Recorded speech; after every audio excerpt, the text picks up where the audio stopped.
Welcome, everyone, to this 2K Sports broadcast of the Pacers live from Indianapolis, Indiana. Looking at Sacramento, they want to turn it around after the loss to the Cavs in Cleveland. Their defense got absolutely destroyed in that game, guys. Let's go, you're up. My time. Landry. The Pacers have gone just 2 of 8 shooting so far, just 25%. Well, last season the fans in Indiana finally came back in bunches to support their hometown Pacers. In the top 10 in attendance, up from 25th in 2013. On the floor for Sacramento, Rudy Gay is out there with Evans. Then it's McLemore, and it's Andre Miller, and it's Hollins in at the 3 at the pivot spot, manning the middle. Smooth checked in for McLemore. Around halfway through the season, and a chance here to recap where all the teams in the West sit in the standings. You look at the Spurs, and not a surprise really to see them sitting there in that #1 spot in the conference. The excellent brand of basketball they've been putting on display lately has been terrific. And checking out Sacramento, just way behind. You know, for the Kings, they've proven they have a long way to go if they're going to be a competitive team in this league. And even if they weren't expected to play at a high level this year, I think most people felt they were capable of being better than what they're showing right now. Well, Clark, you look at the low attendance numbers for the Pacers in years past, from 2007 to 2012. They averaged the second worst in the league. I think that surprised a lot of people. It really did. It surprised me and the rest of the organization as well. Yet that corresponds with the seasons that the Pacers actually dipped below 500, and there wasn't a lot of promise on the horizon.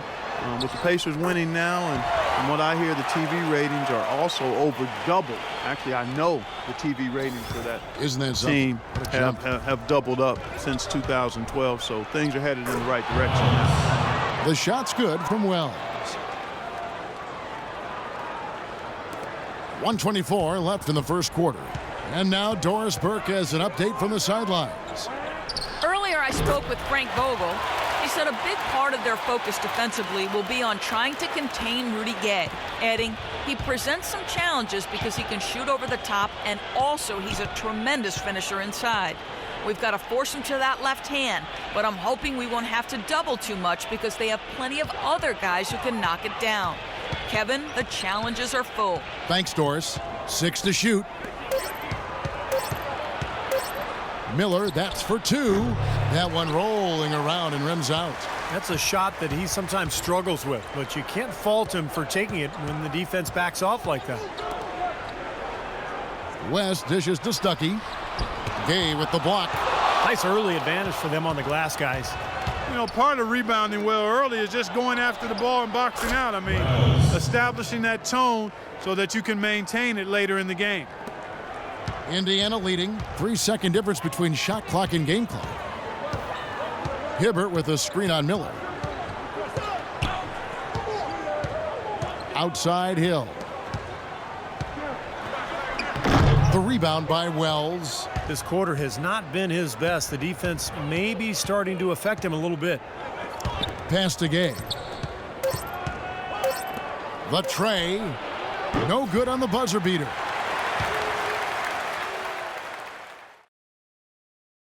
Next Tuesday, February 3rd, Stephen.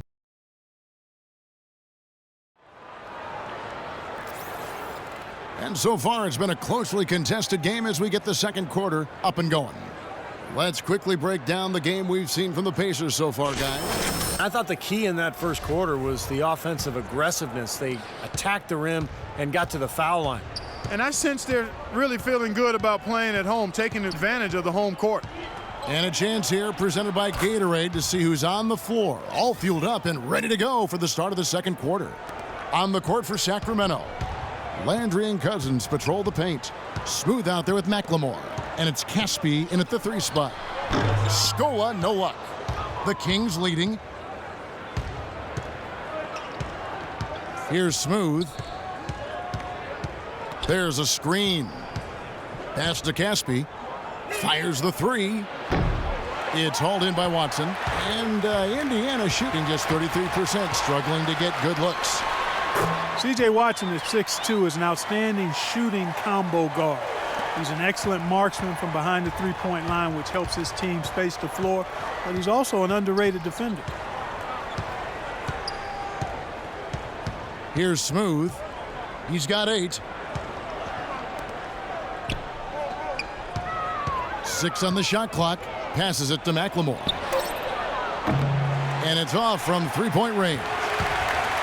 And here's the fast break. Here's George. Watch out! Oh, what a throwdown there. Man! I don't know that this is the time for that kind of flair.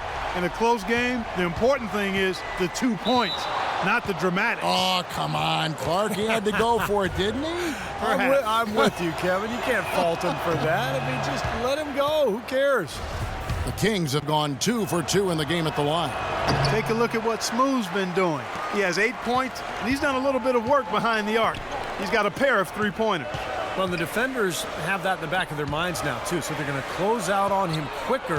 That should allow him to use the drive if he wants. Knocks it loose. Now here's McLemore.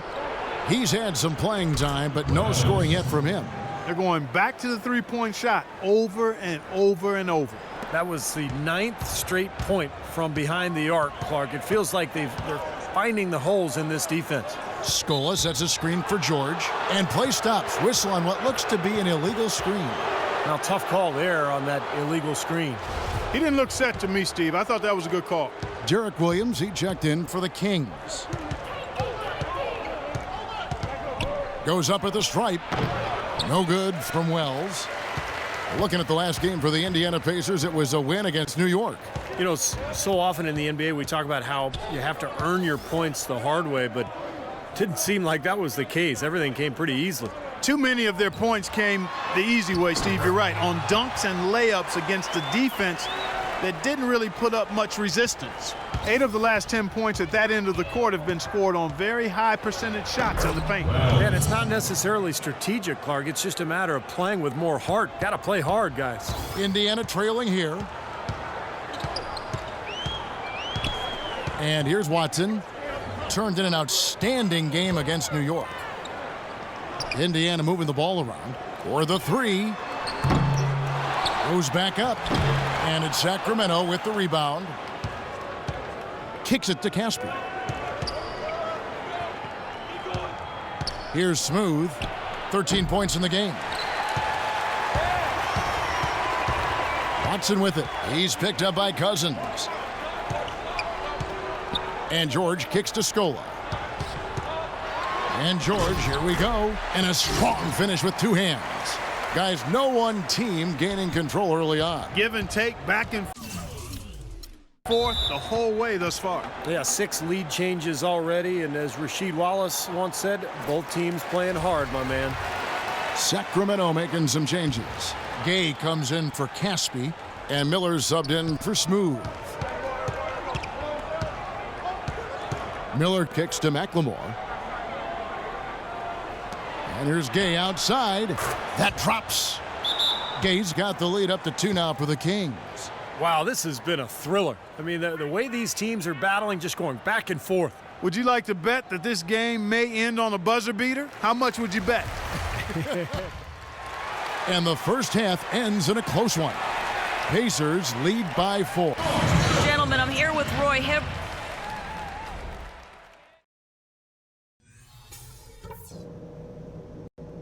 Okay, guys, let's focus and get down to business. Now, here's a few things I took away from the first half.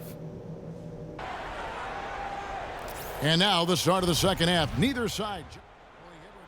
Let's see what you got, son. Oh, I got plenty.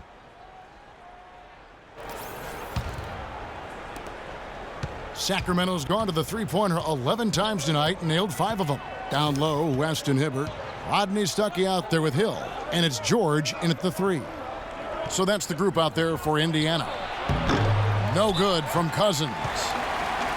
Last season, the Kings inking DeMarcus Cousins to a big 4-year contract. With the best season of his young NBA career, setting career highs pretty much across the board. Smooth checked in for Ben McLemore. A moment to check in with Doris Burke. Doris? Yes, Kevin, over that break, I was able to catch the message George Karl was giving to his team. If what he talked about is a true indication, the pick and roll is going to be their go-to play from now on. He sees that as being their best option offensively. He also wants to see a patient offense. Work for the shot, move the ball around, and as he told them, quote, if you don't see a good shot, find someone who does. Those are likely not the last adjustments they make today, guys. There's still time left in this one. Back to you, Kevin. Thanks, Doris. You know, in the past with Cousins, I think he had tended to fall in love with the perimeter jump shot, and he's got a good one. He can make it. But, you know, when you look at his size and strength, it's hard not to think that he should be. He's checked in for Indiana. Watson comes in for George Hill. Some changes for Sacramento. And Clark, they're this close to putting it away. Yeah, and they don't need to do anything to reinvent the wheel here. I mean, just take time off the clock and squeeze the orange. Don't turn it over. On the court right now for the Kings, Wells. He's in at shooting guard.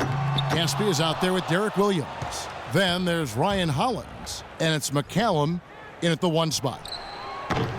From outside, off the mark. Watson with it.